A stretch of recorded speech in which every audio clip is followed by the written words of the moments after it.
காரணம் இருக்குங்க. உங்க அப்பாவை நான் எப்படியாவது இம்ப்ரெஸ் பண்ணி நான் உங்களை காதலிக்கிறேங்கிற விஷயம் அவர்கிட்ட சொல்லி அவரே முன்னாடி நின்று நம்ம 2 பேருக்கும் கல்யாணம் செஞ்சு வைக்கணுங்க. அப்படி நான் செஞ்சே தீர்வேங்க. இந்த அர்ஜுனுடைய காதல் என்னைக்கு உங்களுக்கு தாங்க.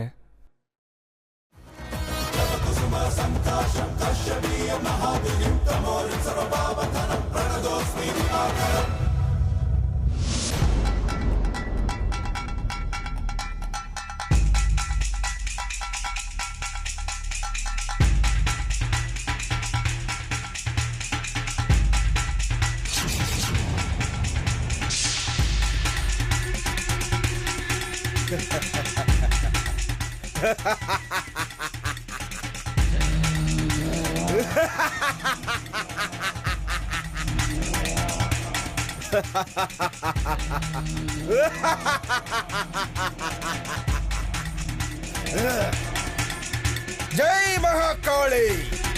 பாபா, ஏன் என்ன இப்படி பண்ணிட்டீங்க? தயவு செஞ்சு என்ன விடுதலை பண்ணுங்க. விடுதலையா? விடுதலை கேக்குதா உனக்கு? இப்பவாவது உனக்கு புரியுதா என் சக்தியோட வலிமை?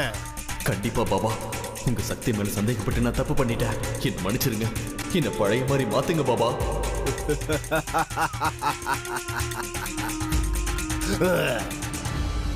இனி நீ என்னோட சக்திய பத்தி சந்தேகப்பட மாட்டே இல்ல ருத்ரா.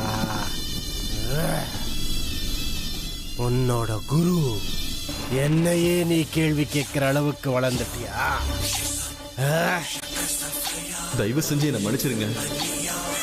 மன்னிக்கிறேன். நீ என்னோட பரம சிஷ்யனா இருக்கிறதுனால உன்னை மன்னிச்சு விட்டுறேன். இப்ப புரியுதா ருத்ரா?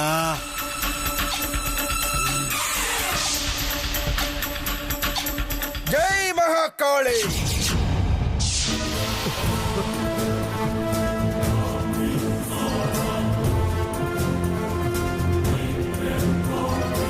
பாபா, என்ன மன்னிச்சிருங்க பாபா. என்ன மன்னிச்சிருங்க பாபா.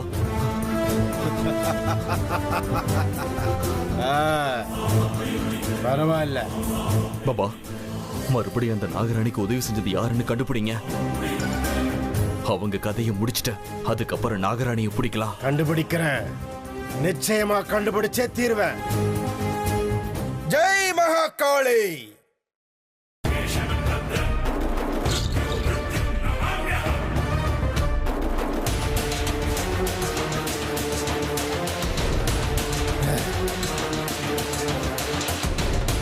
என்னோட சக்தியால நான் கட்டுப்படுத்தி வச்சிருந்த அந்த நாகராணிய எந்த சக்தி அவளை காப்பாத்துச்சு? நாகராணிக்கு உதவி செய்யறது யாரு? என் சக்தியை முறியடிக்கிற சக்தி எது? சொல்லு காலபைரவா, சொல்லு. அது யாருன்னு எனக்கு காட்டு. காட்டு. ஜெய் மகாகாளி.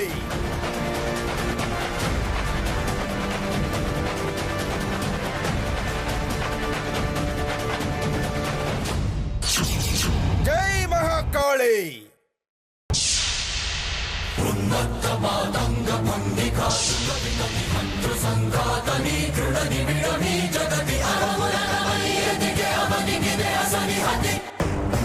என்ன பாபா இது? இதுல சிவலிங்கம் தெரியுது. அப்படின்னா அந்த நாகராணியை காப்பாத்துறது சாட்சாத் சிவனா?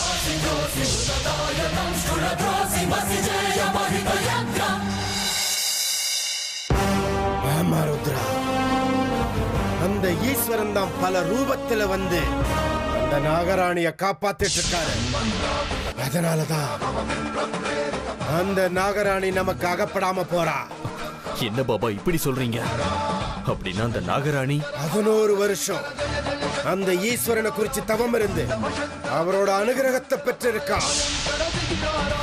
அவகிட்ட அவளோட சக்தி மட்டும் இல்லாம ஈஸ்வரனோட சக்தியும் சேர்ந்து இருக்கு ருத்ரா. இனிமே அவளை கட்டுப்படுத்தணும்னா என்னோட சக்தியோட கூட உனக்கும் சில சக்திகள் தேவைப்படுது. உனக்கும் சில மந்திர சக்திகள் தேவைப்பட்டாகுது. அந்த சக்திகள் உனக்கு கிடைக்கிறதுக்கு நீ முழு ஈடுபாட்டோட இருக்கணும் ருத்ரா. அதுக்கு நீ தயாரா இருக்கியா? நான் என்ன செய்யணும்னு சொல்லுங்க பாபா. அந்த நாகராணிக்கு முடிவு கட்டுறதுக்கு நீங்க என்ன சொன்னாலும் செய்யறதுக்கு தயாரா இருக்க. எத்தனை கஷ்டங்கள் வந்தாலும் சரி. அப்படின்னா நான் உனக்கு சில மந்திர உபதேசங்கள் செய்ய ஆரம்பிக்கிறேன். இன்னைக்கு பௌர்ணமி. இன்றைய பௌர்ணமி தினத்துல நாம 2 பேரும் சேர்ந்து கால பைரவனோட மந்திரத்தை சொல்லி அவனுடைய அருளை அடைஞ்சே ஆகணும். அதனால உனக்கு சில மந்திர சக்திகள் கிடைக்க வாய்ப்பு இருக்கு. அது மூலமா நாம 2 பேரும் சேர்ந்து அந்த நாகராணிய கட்டுப்பாட்டுக்கு கொண்டு வரலாம். நான் மந்திர சக்தி அடைஞ்சா அந்த நாகராணிக்கு முடிவு கட்ட முடியும்னு சொல்றீங்க. நான் இப்ப தயாரா இருக்கேன். நான் என்ன செய்யணும்? அது என்ன மந்திரம்? ஜெய் மகாகாளி.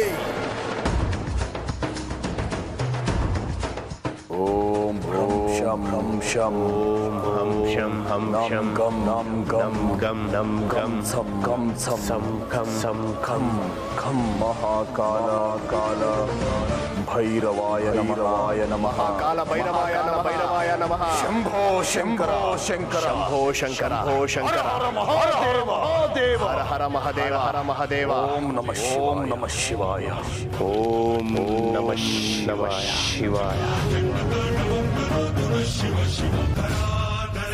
இவ்வளவுதானா பாபா? அந்த நாகராணியை கட்டுப்படுத்துறதுக்கு நான் வேணும்னா ஒத்த கால்ல கூட நின்னு தவம் செய்யறதுக்கும் தயாரா இருக்க பாபா. அதுக்கு எந்த விதமான அவசியமும் இல்ல ருத்ரா. ஆனா முக்கியமான ஒரு விஷயம், பௌர்ணமி அன்னைக்கு கண்டிப்பா இந்த மந்திரத்தை நீ சொல்லி ஆகணும். ஆனா பௌர்ணமி சந்திரனோட வெளிச்சம் அது இருக்க கூடாது. அந்த வெளிச்சம் உன் உடல்ல படவே கூடாது. பௌர்ணமி அன்னைக்கு சந்திரனோட வெளிச்சம் இருக்க கூடாதுன்னு அது எப்படி பாபா? குழப்பமடையாத ருத்ரா. இந்த பௌர்ணமி அன்னைக்கு சந்திரனோட உதயத்துக்கு கொஞ்சம் தாமதம் ஏற்படலாம். சந்திரன் ஆகாயத்துல தெரியறதுக்கு முன்னாடி நீ உன்னுடைய பூஜையை முடிச்சாகணும். எந்த காரணத்தை முன்னிட்டோம் நீ பூஜை பண்ணும்போது எந்த ஒரு தடையோ தடங்களோ வராம ஜாக்கிரதையா இருக்கணும் ருத்ரா. சரி பாபா, நீங்க சொன்ன மாதிரியே செய்யறேன். சரி பாபா, நான் இப்ப கிளம்புறேன். ஜெய் மகாகாளி.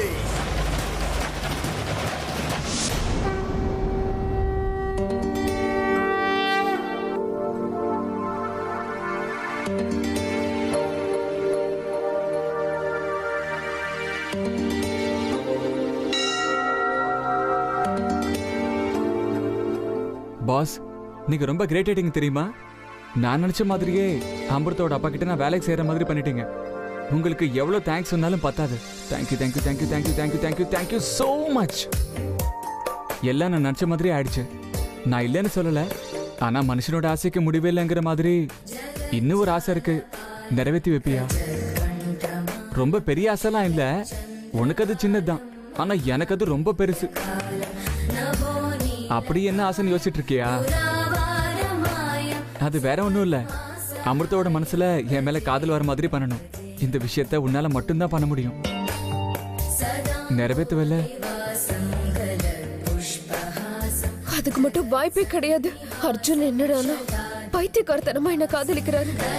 ஆனா என்னோட மனசுல அப்படி ஒரு எண்ணமே இல்ல. அதுக்கான வாய்ப்பையும் நான் கொடுக்க மாட்டேன். அவர் எவ்வளவு என்ன நெருங்கி வராரோ அந்த அளவுக்கு நான் விலகி போவேன். நான் அவரை எவ்வளவு வெறுத்தாலும் புரிஞ்சுக்காம என்கிட்ட வராரு. கடவுளே, அவரோட மனசுல என் நினைப்பு வராத மாதிரி நீதான்ப்பா பாத்துக்கணும். என் மனசுல அவங்களுடைய முகம் தவிர வேற எதுவும் வராத அளவுக்கு நீதான்ப்பா பாத்துக்கணும். ஆசைப்பட்டவளோட வாழணுங்கிறது மட்டும்தான் என்னோட ஆசை. அவளை விட்டு கொஞ்சம் கூட நான் விலகி இருக்க கூடாது. இந்த பொறுப்பை இப்ப நான் உன்கிட்ட ஒப்படைக்கிறேன். என் மனசுல எந்த ஒரு உணர்வும் வராம நீதான்ப்பா என்ன பாத்துக்கணும். கைவிட்டுறாத. ஏற்கனவே நான் சரோஜாக்கும் விக்ரமுக்கும் மகளா சிக்கிக்கிட்டு இருக்கேன். இது பத்தாதுன்னு அர்ஜுனோட காதல்ல தயவு செஞ்சு என்ன மாட்ட வச்சிடாத. உனக்கு கெஞ்சி கேக்குறேன், அர்ஜுன என்னை விட்டு தூரமா போற மாதிரி பண்ணு. இந்த ஒரு ஜென்மத்துல எனக்கு கிடைக்கிற மாதிரி பண்ண. மிச்சம் இருக்கிற 6 ஜென்மத்தோட காதலை நான் உங்களுக்கு இந்த ஜென்மத்திலே கொடுத்துறேன். போதும். இந்த ஒரு ஜென்மம் அவளோட சேர்ந்து வாழ பாக்கியத்தை கூட இதுவே எனக்கு 1000 ஜென்மமா நினைச்சுக்கிறேன். எங்களை பிரிக்காம பாத்துக்கோ ப்ளீஸ். இனிமே உன்னை என்கிட்ட இருந்து யாராலையும் பிரிக்க முடியாது. நீ எனக்கு தான் சொந்தம். நீ எனக்காகவே பிறந்தவன் நினைச்சிட்டு இருக்க. எனக்கு தெரியும் உன் மனசுல என்னை பத்தி எதுவும் இல்லைன்னு. பட் உன்னை அடையாம நான் விட போறதில்ல. உண்மை சொல்லவா, நான் உங்களை ரொம்ப நல்லா பார்த்துப்பேங்க. உங்களுக்கு எந்த கஷ்டமும் வராம கண்ணில் வச்சு பார்த்துக்கிறேன். உங்க முகத்தை பிடிச்சு உங்க நெத்தில ஒரு முத்தம் கொடுக்கணும்னு ஆசையா இருக்கு. ஆனா அந்த அளவுக்கு தைரியம் எனக்கு இல்ல. உங்க முகத்தை பார்த்தால நான் எல்லாத்தையும் மறந்து போயிடுறேன். மறந்தாகணும். எக்காரணத்து கொண்டும் நான் அவரை பத்தி யோசிக்க கூடாது. என் மனசுல அர்ஜுனுக்கு இடம் கிடையாது. என் அப்பா அம்மாவை கொன்னவங்களை தேடி கண்டுபிடிச்சு அழிக்கணும். அது மட்டும்தான் எனக்கு முக்கியம். இதான் என் லட்சியம். இது ஒண்ணுதான் இந்த ஜென்மத்துல எனக்கு முக்கியம். அமிர்தோட நான் சேர்ந்து வாழணும். அதுக்கு உன்னுடைய அருள் எனக்கு வேணும். அமிர்தம் எனக்கு கிடைக்கிற மாதிரி பண்ணு. நான் உனக்கு அங்க பிரதட்சணம் பண்றேன். காஷ்மீர்ல இருந்து கன்னியாகுமரி வரைக்கும் உருள்றேன். இது கொஞ்சம் ஓவரா இருக்குல்ல? என்னத்த பண்றது? காதலிச்ச பொண்ணு அடையணும்னா எல்லா பசங்களும் எமோஷனல் ஆயிடுவாங்க. இல்லாத கோரிக்கை எல்லாம் உன் முன்னாடி வைப்பாங்க. அப்படிப்பட்டவங்கள என்னையும் ஒருத்தர நினைச்சுக்கோங்க. அவங்க மனசுல கொஞ்சோண்டு இடம் எனக்கு கொடுத்தா போதும். அந்த கொஞ்ச இடத்துல சூப்பரா ஒரு வீடு கட்டி சூப்பரா குடும்பம் நடத்த வேண்டியது என்னோட பொறுப்பு. ஏன் சொல்றேன்னு தெரியுமா? அமிர்தை விட முக்கியமானவங்க இந்த உலகத்துல எனக்கு வேற யாரும் கிடையாது. எனக்கும் அப்படிதான். நீ தாண்டா முக்கியம். உன்னை கல்யாணம் பண்ணிக்கிறதுக்காக தான் நான் ஆஸ்திரேலியால இருந்து இந்தியாவுக்கு வந்திருக்கேன். கடவுளே, அர்ஜுனோட அந்த இதய கோட்டையில எப்படி நுழையிறதுன்னு எனக்கு தெரியவே இல்லை. ப்ளீஸ், நீ தான் அதுக்கு ஒரு வழியை எனக்கு காட்டணும். காட்டுவல்ல? சத்தியமா சொல்றேன், அர்ஜுன்னா எனக்கு ரொம்ப ரொம்ப பிடிக்கும். அமிர்தானா எனக்கு ரொம்ப ரொம்ப பிடிக்கும். அவங்க எனக்கு கிடைச்சே ஆகணும். ப்ளீஸ் கடவுளே, இந்த ஏழை காதலன் மேல உன் கருணையை காட்டுப்பா.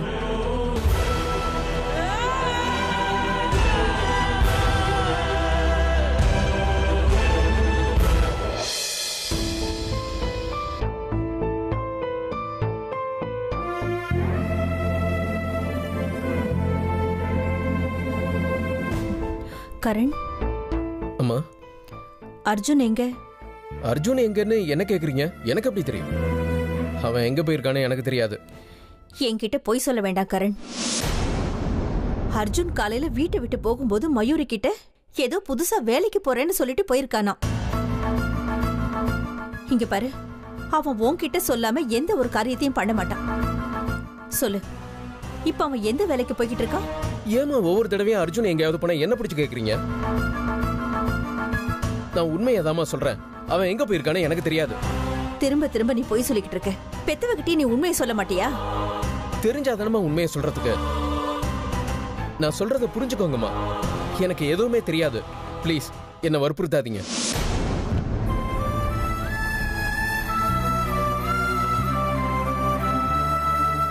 இன்னொரு வாட்டி அர்ஜுனுக்கு ஃபோன் பண்ணுமா.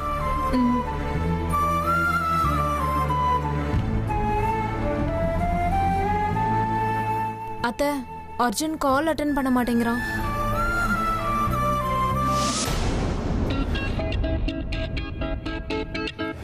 நீ என் கால் அட்டன் பண்ணலனாலும் பரவாயில்ல, என்னை அவாய்ட் பண்ணாலும் பரவாயில்ல, என் கூட சரியா பேசினாலும் பரவாயில்ல. அதனால இப்ப என்ன? இதுக்கெல்லாம் மனசுடைஞ்சு நான் உன்னை விட்டு போயிடுவேன் மட்டும் நினைக்காத. என்னைக்கு இருந்தாலும் நான் தான் உன் பொண்டாட்டி.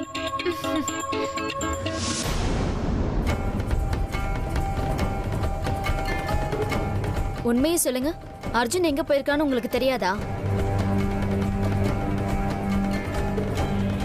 தெரியும். அவன் வேற ஆபீஸ்ல வேலைக்கு சேர்ந்திருக்கான். ஓ அப்படியா?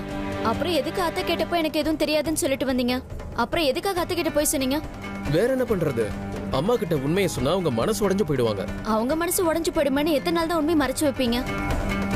என்னைக்காவது ஒரு நாள் உண்மை வெளியில வந்துதானே ஆகணும். அது சரி, அர்ஜுன் எதுக்காக வெளியில வேற வேலை செய்யணும்? நம்ம கம்பெனில வேலை செய்ய அவருக்கு பிடிக்கலையாமா? அது அவனோட பர்சனல் விஷயம். அவனோட விஷயத்துல என்னால தலையிட முடியாது. ஏங்க, அது எப்படி அர்ஜுனோட பர்சனல் விஷயமாகும்? அர்ஜுனோட விஷயம் வந்தா இந்த வீட்ல எல்லாருக்கும் சம்மந்தம் இருக்குன்னு அத்தையும் பாட்டி சொல்லிக்கிட்டே இருப்பாங்க. அவனுக்கு இன்னும் 1.5 மாசத்துக்குள்ள கல்யாணம் பண்ணி வைக்கலனா பெரிய கண்டம் இருக்குன்னு சொல்லிருக்காங்க. அந்த விஷயம் உங்களுக்கு தெரியும்னு நினைக்கிறேன். சாதாரண கண்டம் இல்லைங்க, அந்த கண்டத்துல உங்க தம்பி செத்தாலும் செத்துருவாராம். அந்த சாவு ஒரு பாம்பால ஏற்படும் சொல்லிருக்காங்க. ஹேய், இந்த லட்சணத்துல அர்ஜுன் எப்பவும் பாம்பு பாம்பு பாம்பு பின்னாடி தானே சுத்திக்கிட்டு இருக்கான். என்னங்க, எனக்கு ஒரு சந்தேகம். அர்ஜுன் எது வேலையில சேர்ந்திருக்கான்னு சொன்னீங்கல்ல, அதுவும் நிச்சயமா ஒரு பாம்பு பின்னாடி சுத்துற வேலையா தான் இருக்கணும். சித்ரா, சந்தேகப்படுறதுக்குன்னு ஒரு எல்லை இருக்கு. மறுபடியும் இந்த மாதிரி எல்லாம் பேசாத. நான் ஒண்ணு தொட்டத்துக்கெல்லாம் சந்தேகப்படலங்க. மனசுல தோணுச்சு சொன்ன அவ்வளவுதான். கண்ணை திறந்து பாரு, இங்க எங்கேயுமே பாம்பு இல்ல. இல்லங்க, இங்கதான் எங்கேயோ இருக்கு. அது என்ன கடிக்க போகுது. நான் இனிமே இந்த வீட்ல இருக்க மாட்டேன். அமைதியாரு, பொறுமையாரு. இந்த பார், நீ பாம்பு பார்த்தது ஒரு பிரமையா இருக்கலாம். ஏங்க, நான் அந்த டிராயர் ஓபன் பண்ணும்போது அதுல இருந்த பாம்பு என்ன கடிக்க வந்துச்சு. நான் பயந்து அங்க இருந்து ஓடி வந்துட்டேன். இல்ல ராஜி, நீ சொல்ற மாதிரி பாம்பு இந்த வீட்ல இருந்தா அது இங்கதானே இருக்கணும். எங்க போச்சு? எங்க போச்சுன்னு எனக்கு தெரியாதுங்க. நான் தான் அந்த பாக்ஸ்ல நகை பணம் எல்லாத்தையும் வச்சேன். இப்போ அந்த பாக்ஸ்ல பாம்பு தான் இருக்கு. நான் என் கையால திருடிக்கிட்டு வந்த நகை மறுபடியும் சரோஜா ரூம்குள்ள எப்படி போச்சு? ஆமால, எப்படி போச்சு? ஏங்க, எனக்கு சந்தேகமா இருக்கு. அந்த அமிர்தா ஏதோ மாய மந்திரம்லாம் தெரிஞ்சு வச்சிருக்காங்க. அதனாலதான் திரும்ப திரும்ப சொல்லாம கொள்ளாம அடிக்கடி எங்கேயும் வெளியே போயிட்டு வராங்க. ஆமா ராஜி, நீ சொன்னதுக்கு அப்புறம் எனக்கும் அவன் மேல சந்தேகம் வருது.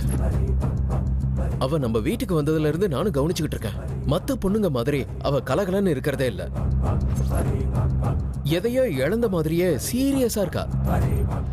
அவ யாரு, எங்க இருந்து வந்தா, இந்த வீட்டுக்குள்ள எப்படி வந்தா, எல்லாத்தையும் கண்டுபிடிச்சாகணும்.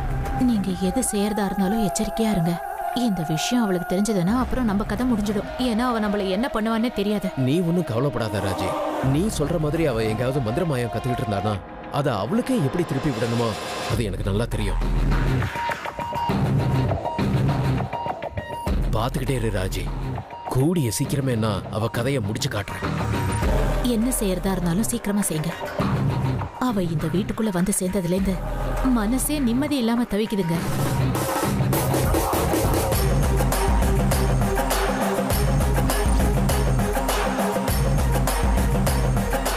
நீங்க தப்பு பண்ணிட்டு இருக்கீங்க. இப்பவாவது நீங்க செய்யற தப்பையும் உங்க குணத்தையும் மாத்திக்கிட்டீங்கன்னா நல்லது. இல்லைன்னா அடுத்த வாட்டி பாம்பு கடிப்பட்டு செத்து போவீங்க. அதுல இருந்து உங்களை காப்பாத்த யாராலையும் முடியாது.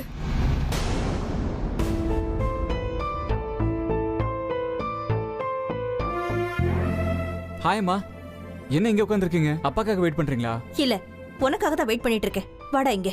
எங்கம்மா? வாடா என் கூட.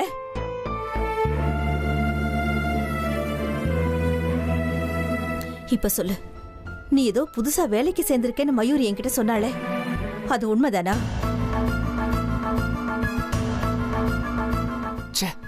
அதுக்குள்ள அந்த லூஸ் அம்மா கிட்ட எல்லாத்தையும் சொல்லிட்டாளா? முதல்ல அவகிட்ட சொன்னது என்னோட தப்புதான். ஓட்ட வாய் எல்லாத்தையும் வளர வச்சிருக்காளே. ஏண்டா அமைதியா நிக்கிற அர்ஜுன்? பதில் சொல்லு. எந்த வேலைக்குடா போற நீ? இல்லம்மா, நான் எந்த வேலையிலையும் சேரலையம்மா. அவ சும்மா உன்கிட்ட போய் சொல்லிருக்காமா. நீ என்கிட்ட போய் சொல்லாத அர்ஜுன். என் மேல சத்தியம் பண்ணி சொல்லு, நீ எந்த வேலையிலயும் சேரலையா? அம்மா, இந்த சின்ன விஷயத்துக்கெல்லாம் ஏன் சத்தியம் பண்ண சொல்றீங்க? வேற வழி இல்லையே. நீ சாதாரணமா கேட்டா உண்மையை சொல்ல மாட்டேங்கிறியே, அதனாலதான். சொல்லு, நீ வேலைக்கு சேர்ந்திருக்கிறது உண்மைதானே? ஆமாமா, நான் விக்ரம்னு ஒருத்தர்கிட்ட வேலைக்கு சேர்ந்திருக்கேன். அவருக்கும் நம்மள மாதிரியே ஒரு கன்ஸ்ட்ரக்ஷன் கம்பெனி இருக்கு. என்னடா அர்ஜுன், நீ எதுக்காகடா வேற யார்கிட்டயோ போய் வேலைக்கு சேர்ந்த? உங்க அப்பாவோட கம்பெனில உனக்கு எவ்வளவோ வேலை இருக்கு. அதுக்கே உன்னை அவர் வா வான்னு தினமும் ஆபீஸ்க்கு கூப்பிடுறாரு. வேலைக்கு போறதா இருந்தா உங்க அப்பா கம்பெனிக்கு வேலைக்கு போயிருக்கலாம்ல. மத்தவங்க கிட்ட போய் வேலை செய்யற தலையெழுத்து உனக்கு எதுக்குடா? முதல்ல அந்த வேலையை விட்டுட்டு உங்க அப்பா ஆபீஸ்க்கு போ. அவருக்கு உன்னோட ஹெல்ப் தேவைப்படுது. அம்மா ப்ளீஸ், இந்த ஒரு விஷயத்துல என்ன நீங்க ஃபோர்ஸ் பண்ணாதீங்க. அப்பாவோட ஆபீஸ்க்கு போனா அங்க நான் எல்லாத்துக்கும் அப்பா மேல தான் டிபெண்ட் பண்ண வேண்டியதா இருக்கு. எனக்கு எந்த ஃப்ரீடமும் இருக்காது. அதுவும் இல்லாம நான் அவரோட பையங்கிறதுக்காக நான் என்ன தப்பு பண்ணாலும் லீனியன்ஸ் கொடுப்பாங்க. செய்யற தப்பெல்லாம் மன்னிச்சிட்டு இருந்தா தப்ப திருத்திக்க முடியுமாமா? வேலையை கத்துக்க முடியுமா? அது முடியாதுல்ல. அப்பாவோட ஆபீஸ்க்கு போனா என்னால ப்ரொஃபஷனலா இருக்க முடியாது. அதுக்காக தான்மா வேற ஒரு இடத்துல நான் வேலையை தேடிக்கிட்டேன். அதுவும் இல்லாம அங்க எனக்கு கிடைக்கிற சந்தோஷமும் நிம்மதியும் வேற எங்கேயும் கிடைக்காதுமா. நான் இன்னும் கத்துக்க வேண்டியது நிறைய இருக்குமா. அங்க எவ்வளவு வேலை செஞ்சாலும் டயர்ட்னஸ் டென்ஷன் எதுவுமே இருக்காது தெரியுமாமா. நான் செய்யற அந்த வேலையில எனக்கு ரொம்ப நிம்மதியா இருக்குமா. என்னடா அர்ஜுன் இது, நீ விஷ்ணுவோட பையன்டா. அப்பாவோட கம்பெனில வேலை செய்யறத விட்டுட்டு வேற யாரோட கம்பெனிலயும் போய் வேலை செய்யறது நல்லவா இருக்கு? இந்த விஷயம் 4 பேருக்கு தெரிஞ்ச உங்க அப்பா பத்தி என்ன நினைப்பாங்க? அம்மா அப்படியெல்லாம் ஒன்றும் ஆகாதுமா. நான் விஷ்ணுவோட மகங்கிற விஷயத்த யாருக்கிட்டயுமே சொல்லல. இதனால அப்பாவுக்கு எந்த பிரச்சனையும் வராதுமா. நான் பாத்துக்கிறேம்மா. அர்ஜுன் ப்ளீஸ்மா, நான் ஏதோ ஒரு வேலையை செய்ய கிளம்பியிருக்கேன்ல. இப்படி எல்லாம் நீங்க தடுக்கிறதா இருந்தா நான் இனிமே வேலையே செய்யாம சும்மாவே இருந்துருவேன்.